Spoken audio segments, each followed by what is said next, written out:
80കളിൽ താങ്കൾ പഠിക്കാനും ജോലിക്കുമായിട്ട് അമേരിക്കയിലേക്ക് മൈഗ്രേറ്റ് ചെയ്തു. യെസ്. എന്നിട്ട് താങ്കൾ ഒരു 10-15 വർഷത്തെ അവിടുത്തെ ഒരു ജീവിതത്തിന് ശേഷം മടങ്ങി വന്നു. കറക്റ്റ്. അതിൻ്റെ റീസൺസ് താങ്കൾ പറഞ്ഞു. നമുക്ക് ഈ കഴിഞ്ഞ മൈഗ്രേഷൻ എന്ന് പറയുന്നത് നമുക്ക് ഒരിക്കലും സ്റ്റോപ്പ് ചെയ്യാൻ പറ്റാത്തൊരു കാര്യമാണ്. പണ്ട് കാലം മുതൽ ജനം മൈഗ്രേറ്റ് ചെയ്തുകൊണ്ടിരിക്കുകയാണ്. ഇന്നും മൈഗ്രേറ്റ് ചെയ്യും, നാളെ മൈഗ്രേറ്റ് ചെയ്യും. അത് ഇപ്പോൾ അമേരിക്കയിലുള്ളവർ ഓസ്ട്രേലിയയിൽ പോകുന്നു, ഓസ്ട്രേലിയയുള്ളവർ അമേരിക്കയിൽ പോകുന്നു, അതൊക്കെ പോസിബിളാണ്. പക്ഷേ കേരളം പോലൊരു സംസ്ഥാനത്തെ പറ്റി ഞാൻ പറയാം, ഇന്ത്യ മൊത്തത്തിൽ പറയുന്നില്ല, കേരളം പോലൊരു സംസ്ഥാനത്തിൽ നമ്മൾ യൂത്ത്, പ്രത്യേകിച്ച് യുവാക്കൾക്കിടയിൽ ഭയങ്കരമായിട്ട് മൈഗ്രേഷൻ, കാരണം പല റീസൺസാണ് ആൾക്കാർ പറയുന്നത്. ഇപ്പോൾ താങ്കൾ തന്നെ മൈഗ്രേറ്റ് ചെയ്തപ്പോൾ ഉള്ള താങ്കളുടെ ചിന്താഗതി അത് ചേഞ്ച് ഇവിടെ വന്നിട്ടും പല സമയം കഴിഞ്ഞിട്ടാണ് താങ്കൾക്കത് ചേഞ്ച് ആയതെന്ന് പറഞ്ഞു. അപ്പോൾ ഇങ്ങനെ പോകുന്ന പ്രത്യേകിച്ച് കഴിവുള്ള, ഇപ്പം താങ്കളെപ്പോലെ തന്നെ കഴിവുള്ള ധാരാളം കുട്ടികൾ ആ കഴിവ് നമ്മുടെ രാജ്യത്ത് യൂസ് ചെയ്യാൻ പറ്റാതെ നമ്മൾ പറഞ്ഞു വിടുകയാണ്. ദേ ആർ ഗോയിങ്, പോകുന്നവർ തിരിച്ചു വരുന്നില്ല.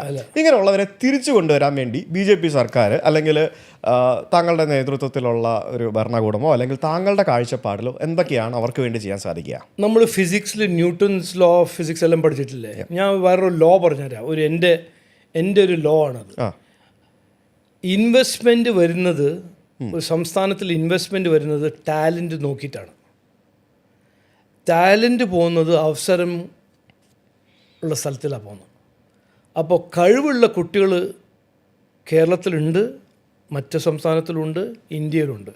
പക്ഷെ ആ കുട്ടീനെ ഒരു സ്ഥലത്ത് ഇങ്ങനെ ഇടാൻ പറ്റില്ല. കാരണം ആ കുട്ടി പോകുന്നത് അവസരങ്ങൾ നോക്കിയിട്ട് പോകും. അപ്പോൾ ഏറ്റവും പ്രധാനപ്പെട്ട ഏത് സർക്കാരാണെങ്കിലും, ഞങ്ങളുടെ സർക്കാരാണോ, ഒരു സംസ്ഥാനത്തിന് വേണ്ടി പ്രവർത്തിക്കാൻ താല്പര്യമുള്ള സർക്കാർ ചെയ്യേണ്ടത് അവസരങ്ങൾ ക്രിയേറ്റ് ചെയ്യുക.